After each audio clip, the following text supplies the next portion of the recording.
Okay.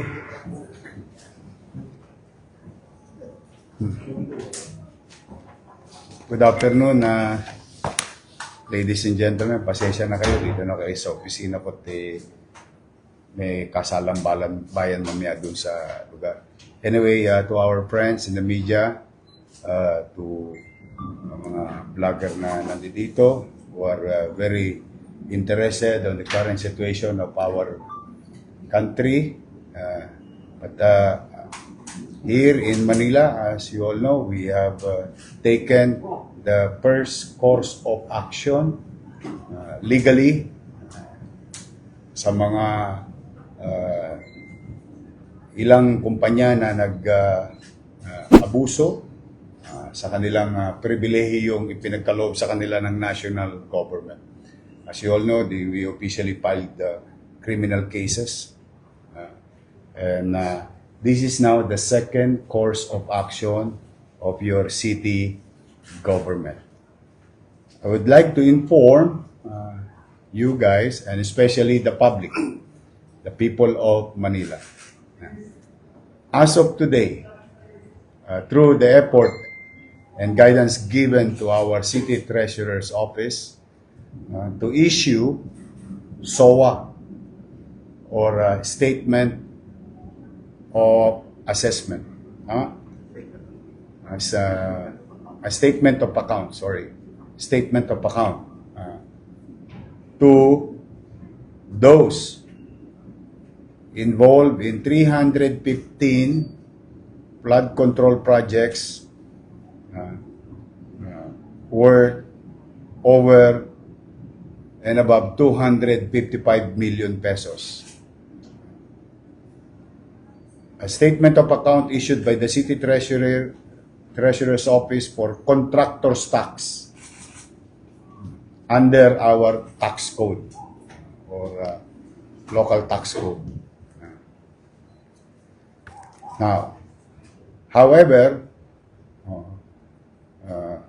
contractor tax for 9 flood control projects worth 8,095,351 pesos and 67 centavos have only been paid by the respective contractors. Ibig sabihin, after natin mag-file ng kaso and isowa yung mga contractor na yon, meron ng 8 milyon ang nagbayad sa siyudad ng Maynila.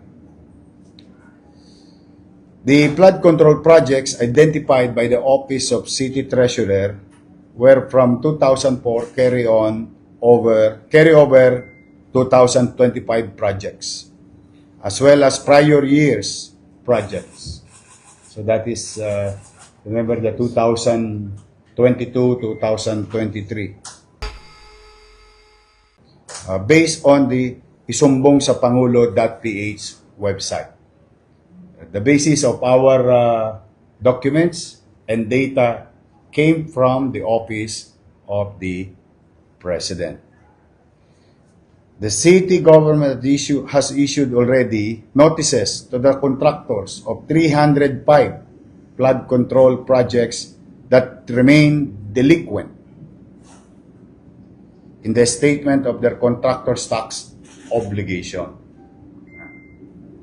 So, siyempre, kami hanggat maaari dinidiplomasya namin sila as we have done in the past as much as we can. But if hindi sila tumugon sa kanilang obligasyon sa lungsod ng Maynila, we have no recourse but also to file charges against them, as like what happened last week. And we only act on the basis of evidence. Ay ayoko naman na alam ko ang taong bayan nalilito sa dami ng ingay o personalidad, kanya-kanyang salitaan. We want to be surgical with our action. As long as we have evidence, we file cases, whoever they are, whether they are contractors or agencies of government, or sino man na politiko and so on and so forth. Now, just for the update on the outcome of the notices, 86 notices received by personal service, 12 notices served but refused to be received. I wish them good luck. Sayang naman. Biriin mo binibigyan ka na ng due process hindi ka pa tumutugon. 3 notices not delivered due to address change and will be delivered to the new address if found. Ibig sabihin, biglang nangawala itong mga kumpanya ito sa stated address nila. But we'll find a way. 192 notices being delivered via LBC. Kasi malalayo yung mga lugar na siya din topic, I think, ng Senate investigation. Paano nakakapag-bid yung mga ibang kumpanya kung galing sila sa bundok ng tralala. Yeah? And 12 notices mailed via PhilPost. Here are all the SOA of all those listed under the isumbong mo sa Pangulo.ph. Ito lahat ang SOA nila. Okay. Before I answer your questions. So, now, let me be clear about this to those subject company. What will happen if you don't comply with the city government's action? Anyway, it's your obligasyon naman nila yan na bayaran nila yung contractor's tax. It is also computed in their projects. They know it very well. Because it's a universal, most likely, rule or ordinance and tax code of different LGU. What will happen? We'll give them ample time to respond, to act the way that those 9 projects already complied with the SOA and paid the city.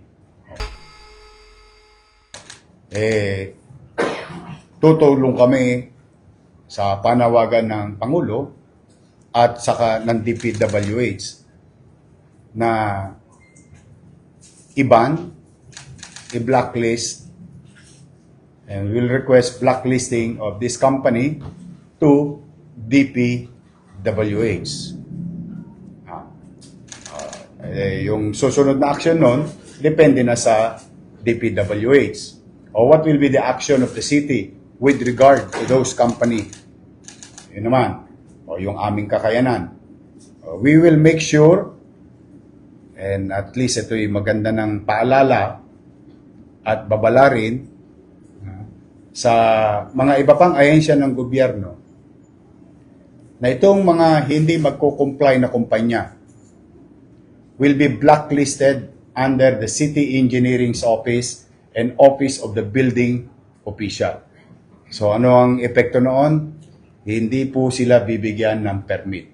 So if you're going to hire said contractors who are not following simple rules, and actually minuscule yung obligation.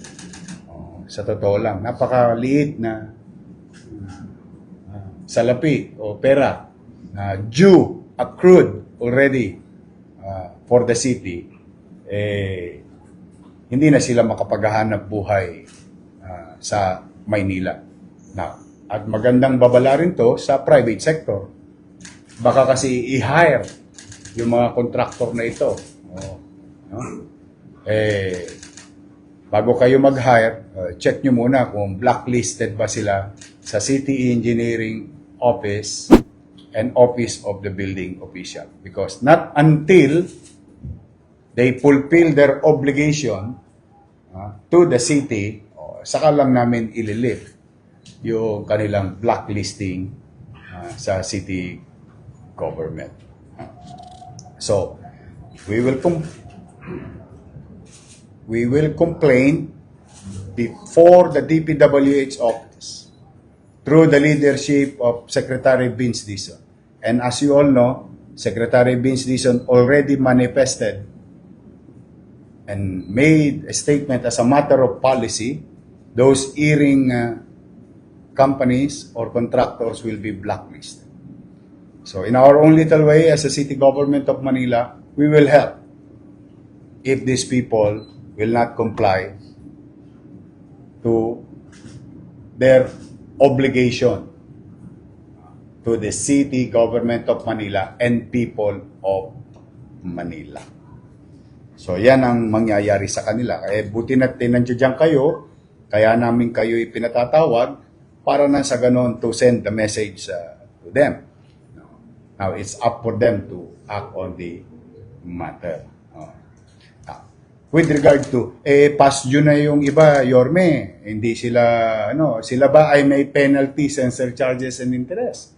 Because they did not comply with their obligation.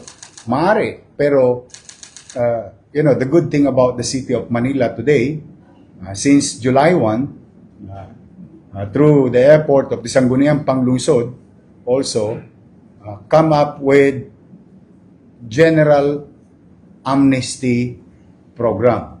Your city government issued a 6-month general amnesty program. So, if I were them, it is cheaper to pay today than the after the prescribed period. Kasi, alam mo, malaki-laki yan. Pag lolobo yan, baka maging billion bigla yan. Dahil sa non-compliance. Sila ba'y makatatakbo? Sila ba'y makapagtatago? Pag nakita talaga yung bad intent ng ownership, they may or might face criminal charges. Ngayon, obligasyon pa lang yung hinihingi namin.